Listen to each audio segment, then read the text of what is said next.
खान माशाल्लाह, मैं पहले भी मिल चुका हूँ खान को, पहले भी तो मिला हूँ। खान माशाल्लाह फुल अपनी स्पिरिट्स में है।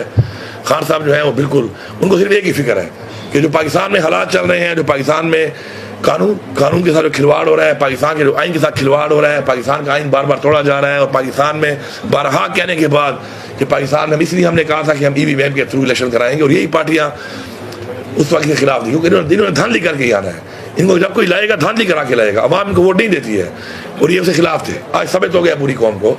दूसरी बात यह है कि इमरान खान साहब को जो ज़्यादा परेशानी है वो है कि जिस तरह मुल्क जा रहा है अब, और इस तरह पहले खान साहब की हुकूमत का टाइम भी आप देख लें, उसके बाद का इनके आप 2 साल देख लें, फिर ये 8 महीने ये जो कायम मकाम हुकूमत का एडवेंचर, वो जो आपने देखा, आज मुल्क को कहाँ ले गए हैं। तो ये नाअहल है।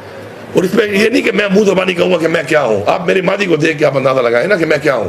इमरान खान का टाइम था, आपके सामने कारोबार भी था, रोज़गार भी था, मुल्क में तरक्की भी हो रही थी, मुल्क की मैशत कहाँ पे गई हुई थी, कारखाने चल रहे थे, महंगाई कितनी नीचे थी। उसके जाने के बाद ये नए लोग आए हैं, तो उसी मुल्क को उन्होंने क्या कर दिया। तो इमरान खान को ज़्यादा जो है वो परेशानी ये है कि मुल्क जिस तरफ धीरे जा रहे हैं, तो फिर ये निकम्मे रस्सी फिर बिठा दिए गए हैं। तो ये तो मुल्क कहीं ऐसी जगह पर ना खड़ा हो जाए कि हम फिर उसके बाद पूरी कौम मिल के